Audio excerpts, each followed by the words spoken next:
Shalom, shalom. First off, I give all praises, honor, and glory to Yahweh, Bahashem, Yahweh Shai, Bahashem, Rakakadash, Yahweh being true name for the Father, Yahweh Shai being named for his only begotten Son, the royal Italy calls God, and Jesus Christ. I want to give double honors to our apostles, double honors to our elders, great millstone, taught us truth and will well, and salutations to hopefully put much truth and honesty and sincerity. This is Brother Yahweh coach another, still spirit power, help us Shai, and this lessons to the spirit. It's lessons for educational purposes only. I'm by no means a expert in some of the things I'm about to show you. That's going to share some information which I have gathered over time and learning from personal experience of identifying things that you can find in the wild that are wild edibles. Of course, you want to do your own research. Take the information, the photos, and the things I'm about to share for you.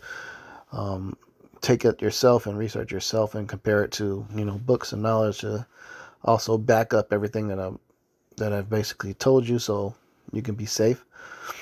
Okay, but I'm just gonna share what I know to my best of my ability that can help you in times where you must be in the wilderness, to survive. Okay, so I have a few clips I'm gonna show you of some things I've gathered along a walk at a trail that's pretty close to me that I walk on frequently. These are things that you can pretty much find everything I'm going to show you. You can find most cases if you're in the United States, at least in the Midwest here, Kansas City area. You can find it in your very own backyard if you have weeds growing in your yard, sometimes between sidewalks and things like that. And you might just find them on certain trails or parks when you're walking. Okay, so I'm going to show you some things and then bring some scriptures out and let you know what about the times that we're in. Okay,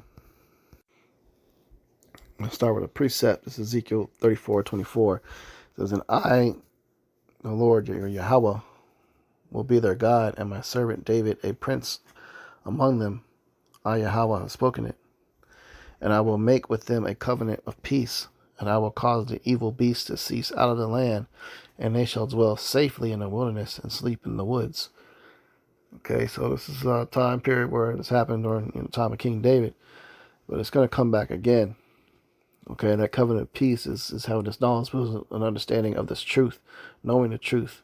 Okay, and making that covenant with Yahweh or Yahweh Shai that you're going to serve him and be in the truth and do the best of your ability to not break the law, statutes, and commandments. You become born again, be baptized with the word. Okay, you made that covenant of peace. So when all hell breaks loose and society collapses, okay, the Lord is going to cause the evil beast to cease, from away, around you or hurting you, and you shall dwell safely in the wilderness and sleep in the woods, because there will be a time period where you'll be forced to do so. Okay. This is 2nd Esdras 16:40. It says, "O my people, hear my word. Make you ready to thy battle, and in those evils be even as pilgrims upon the earth." Okay, so you make yourself ready to the battle, or to thy battle, by gaining wisdom of the scriptures, first and foremost, knowing the true name of the Heavenly Father, Yahweh, and his only begotten Son, Yahweh Shai, who the world Italy calls God and Jesus Christ. God being Yahweh, Jesus Christ being Yahweh Shai, or Mashiach, or we say Yahweh Shai for quote unquote, they say Jesus. All right, so make yourself ready to thy battle, and also through gaining wisdom, you can learn things on how to survive, how to identify wild edibles that you can find right at your very own parks or backyards that you walk all the time in. Okay.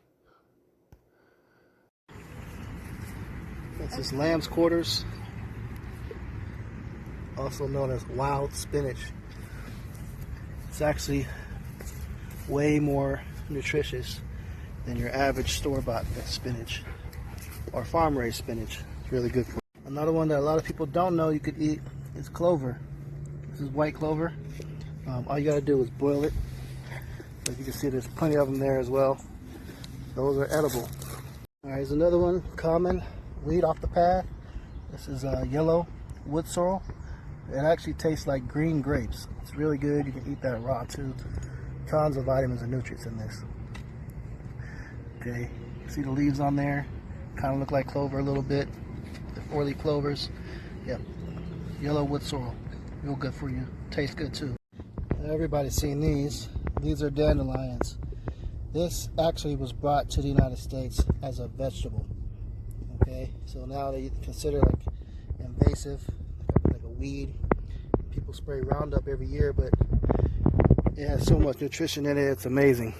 You know, dandelion has been proven to cure cancer, man. Eat the roots, take the flowers. The flowers are edible. People can fry them up. I fried them up. Very good. And look at all of this broadleaf plantain. These are all edible too if you boil them down. Okay. And you got some wood sorrel also growing there. Clover. There's plenty of food out here. Here's another extremely common weed. This is called wild lettuce, also known as opium lettuce. This is good for medicine, for pain. When you break the leaves, you break the stem, a white sap comes out. You can consume that to help with headaches and pain, and also you can apply it to anywhere you have pain, and it'll give like a numbing effect, almost like opium. Okay, you can see a smaller version of it here. Here's a very mature version. And guys, these grass seeds here, you can collect a bunch of these, you know, in bulks and bunches. And what you'll do is you can put them in a plastic bag, and you want to thresh them. You know, once the grass seeds are more mature, and you can take those seeds and you can grind them into flour, and you make bread. Okay. All right, here we got garlic mustard plant, another really common weed, and it tastes exactly like the name, garlic mustard. So you can eat this cooked down, and you can use it to season your food when you're out in the wilderness, man. All right, right amongst the garlic mustard, you've got wild strawberry. The whole plant is edible. Okay, even the fruits, of course, when they start coming out. These little yellow flowers are all going to turn into strawberries. You can see them forming right there. Okay, so this is called broadleaf plantain. It's another wild edible, and that one's good for skin health, any type of cuts, bruises, anything like that. It's good for antibiotic, antiseptic. You can put it on your wound, and I've also heard rumors that it's also good for snake bites too. You can make a poultice out of it and put it on your skin as well. And also we've got wild grapevine growing here too. Okay, so that's going to be producing some wild grapes here this fall. You can also see them starting to show here. These are all wild grapes, guys. Okay, so there's plenty out here to eat. You can see how it's overgrowing everything here. All right, so now you see various different things that you can find in the wilderness, or you know, in your very own backyard. That should give you a little bit more comfort. You gain wisdom that you can use in times to come to find food. Okay, but I just want to speak on the times that are coming. This is 2nd Esdras chapter 15. Starting verse 14, it says, "Woe to the world and them that dwell therein, for their sword and their destruction draweth nigh, and one people shall stand up and fight against another, and swords in their hands. For there shall be sedition among men, and invading one another. They shall not regard their kings nor princes, and the courses of their actions shall stand in their power. And a man shall desire to go into a city, and shall not be able." All right, so let's talk about a time period. All hell breaks loose, chaos, World War III, you know, invasions, starvation, stores getting raided. All right, so with all of that, your best bet is to just get away from the city completely, and do as Yahushua warned us to do, and go into the wilderness. Okay, and having this identification from this lesson today can help you a little bit. You know, in case it's a time that where you must go is, you know, outside of the winter, where you can still find a lot of things. Okay, so definitely meditate on it, but also do your own research and find more stuff. Maybe you can find more research on things you can find in the winter, especially here in Missouri, which is very difficult because how blistering cold it gets. But, you know, you get the point. You want to arm yourself with a lot of wisdom and knowledge, man, that can save your life and save someone else's life. This is Matthew chapter 24, verse 15. It says, when ye therefore shall see the abomination of desolation, spoken of by Daniel the prophet, stand in the holy place, whoso readeth, let him understand. Then let them which be in Judea flee into the mountains. Let him which is on the housetop not come down to take anything out of his house, neither let him which is in the field return back to take his clothes. And woe unto them that are with child and that give suck in those days. Okay, so there you have it. There you have it, okay? Yahushua even told us, flee into the mountains at one point. Okay, you're going to be fine in that day when it comes. Because the Spirit going to be with you, and the Spirit might have it. Other brothers are with you too as well, at least one or two. But it says you don't have time to take anything out of that house. It says take nothing out of the house. Neither which is in the field return back to take his clothes. You ain't got time to pack nothing. When it's time to go, it's time to go. So start mentally preparing yourself and training yourself for that moment.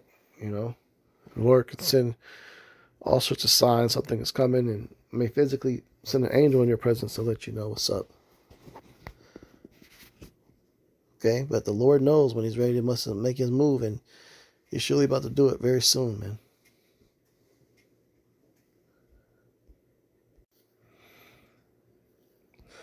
I read this in Matthew 24 again, verse 17. Let him which is on the housetop not come down to take anything out of his house, neither let him which is in the field return back to take his clothes. And woe unto them that are with child, and to them that give suck in those days. Because it's going to be such a very dangerous time that's coming. So if you are still nursing a baby, you pretty much, your chances of making it are like none. Unless the Lord is dealing with you, and you're with the man of Yahweh Ba'Shem Yahushai, and he can send that covering over you. But for those you don't have that, you're really through. Okay? So it says, woe unto them that are with child, and to them that give suck in those days. High disadvantage. Okay? All right, so Lord's will, this lesson was edifying, and I plan on doing some more lessons like this. If I find any more wild stuff, I'll share it with the Akim. Feel free to share this video, to help someone that might need this information. Never know. But I'm going to go ahead and close out and give all praises, honor, and glory to Yahweh, Ba'Shem Yahushai, Ba'Shem HaKadosh. The bonus are apostles and elders, great millstone, touch the truth and will well, and citates the whole that questions truth and honest sincerity. Shalom.